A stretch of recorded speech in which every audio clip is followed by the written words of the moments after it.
नमस्कार. श्री स्वामी समर्थ सर्वांना. आजच्या नवीन व्हिडिओमध्ये सगळ्यांचं पुन्हा एकदा मनापासून स्वागत करते. चातुर्मास आता सुरू होणार आहे एकादशीनंतर. पण हा व्हिडिओ तुम्ही जेव्हाही पाहताल, ऐकताल, तेव्हा तुम्हाला एक महत्त्वाची सूचना म्हणजे तुम्ही अजूनही हे व्रत केलं नसेल तर यावर्षी ज्या कोणत्या वेळी तुम्हाला हे व्रत माहीत होईल तेव्हा तुम्ही जरूर चातुर्मासात हे व्रत सुरू करा. कारण तसं आहेच त्यामागे. तेच आपण आजच्या व्हिडिओमध्ये पाहणार आहोत. व्हिडिओ शेवटपर्यंत लक्ष देऊन नीट ऐका काळजीपूर्वक. कारण साक्षात श्रीकृष्णांनी सुभद्रेला सांगितलेलं आहे. त्यांच्या बहिणीला सांगितलेलं हे गोपद्म व्रत. तेच आता आपण पाहतोय की आता चातुर्मासामुळे अनेक स्त्रिया बघा वेगवेगळी व्रतं करत आहेत.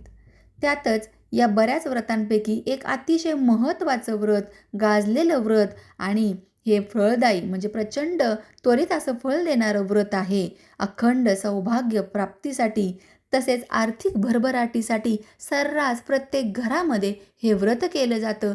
चला तर मग सोप्या पद्धतीने नेहमीप्रमाणे जाणून घेऊया या व्रताचा विधी, संकल्प आणि कशा प्रकारे करायचं आहे ते.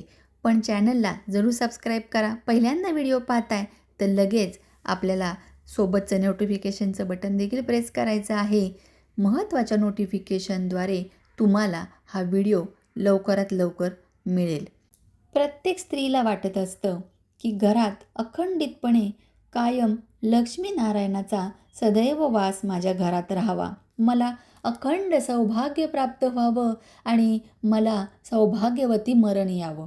यासाठी प्रत्येक स्त्री ही प्रत्येक व्रतामध्ये हीच इच्छा मागत असते. अखंड सौभाग्याचा आशीर्वाद परमेश्वराकडून मागत असते. म्हणूनच या चातुर्मासामध्ये जे चातुर्मास अत्यंत पवित्र आहे आणि काही तुम्ही इच्छा जी मागता ती तुमची पूर्ण करणारे असे भगवान शिवशंकरांचे हे 4 महिने. त्यामध्येच श्रीकृष्णांनी सांगितले होते त्यांच्या बहिणीला हे व्रत. आता हे व्रत कसं करायचं आहे तर एका पाटावर रांगोळीने 33 गोपद्म काढायचे आहेत. आणि आता तर सध्या इतकं सोपं झालेलं आहे. 33 गोपद्माचा साचा भेटत आहे.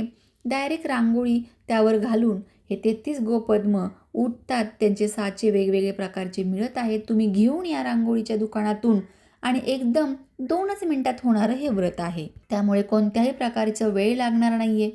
फक्त एका पाटावर किंवा जिथं तुम्ही काढणार आहात त्या ठिकाणची जागा स्वच्छ करून घ्या. हे 33 गोपद्म काढा. त्यानंतर हळदी कुंकू अर्पण करा. हळदी कुंकू, फूल, अक्षदा अर्पण करायचं. दिवा प्रज्वलित करायचा. धूप दीप ओवाळायचा आहे. साखरेचा नैवेद्य ठेवायचा किंवा साधा दुधाचा नैवेद्य ठेवू शकता. पण या चातुर्मासामध्ये हे व्रत करण्याला खूप महत्त्व आहे. हे व्रत एकदा जर सुरू केले तर सलग 5 वर्ष हे व्रत करायचं असतं असं श्रीकृष्ण सुभद्रेला सांगतात. मग त्यामुळे चातुर्मासामध्ये सलग 4 महिने हे व्रत करायचं आहे. अजूनही ज्यांनी हे व्रत सुरू केलं नव्हतं एवढे वर्ष तर त्यांनी यावर्षी नक्की करा. कोणतीही शंका कुशंका मनात न आणता जेव्हा तुम्हाला या व्रताची माहिती झाली आहे तेव्हापासून प्रत्यक्ष देवानेच सांगितलं व आत्तापासून हे व्रत करायला सुरू करावं असं म्हणतात. कारण ते म्हणतात ना, काही न करण्यापेक्षा काहीतरी केलेलं कधीही चांगलं, ही म्हण नेहमी लक्षात ठेवावी आणि तीच म्हण लक्षात ठेवून या व्रताचा संकल्प तुम्ही जरूर घ्या. अगदी नवीन लग्न झालेल्या मुलींनी देखील हे व्रत करावे. कोणताही अवघड नियम नाही आहे त्याला, कोणताही उपवास वगैरे नाही आहे. फक्त गोपद्म. गोपद्म म्हणजे काय तर गाईची पावले काढायची आहेत आपल्याला. माता लक्ष्मीला ही अत्यंत प्रिय आहे. याशिवाय श्रीकृष्णाला देखील ही अत्यंत प्रिय आहेत. आणि आता करायचं काय आहे तर ज्याप्रमाणे मी व्रताचा विधी सांगितला त्याप्रमाणे तुम्ही हे व्रत करायचं आहे. एका पाटावर देखील तुम्ही करू शकता. नैवेद्य साधा आहे दूध साखरेचा, तो तुम्ही करू शकता. विधिवत पूजा झाल्यानंतर या व्रताची एक कहाणी आहे. ती कहाणी श्रीकृष्ण आणि सुभद्रेचीच आहे. तर ती कहाणी वाचावी. आपल्याला ही कहाणी ऐकायला देखील मिळेल. त्यासोबतच तुम्ही वाचू देखील शकता. याचं पुस्तक मिळतं किंवा गुगलवरती तुम्ही सर्च केली तर ही माहिती तुम्हाला मिळेल कहाणीची. आता आठवड्यातून एकदा ज्या महिला जॉबला वगैरे जातात त्यांनी आठवड्यातून एकदा काय करायचं आहे की नैवेद्य वगैरे दाखवून पंचोपचार षोडोपचार पूजा करायची, कथा वाचायची, ऐकायची आणि संकल्प घेतानाच असं म्हणायचं की रविवार किंवा गुरुवार, शुक्रवारी कोणताही वार तुम्ही ठरवायचा आणि मग त्याप्रमाणे हे व्रत जे आहे ते चालू ठेवायचं. या व्रताचं आता उद्यापन देखील असतं, कारण कोणतंही व्रत केलं तर त्याचं उद्यापन हे करणं गरजेचं असतं. उद्यापन केल्याशिवाय फळ मिळत नाही आपल्याला. एखाद्या सुवासिनीला बोलवून किंवा कुमारिकेला बोलवून हळदी कुंकू लावून दूध साखरेचा किंवा खिरीचा प्रसाद देऊ शकता.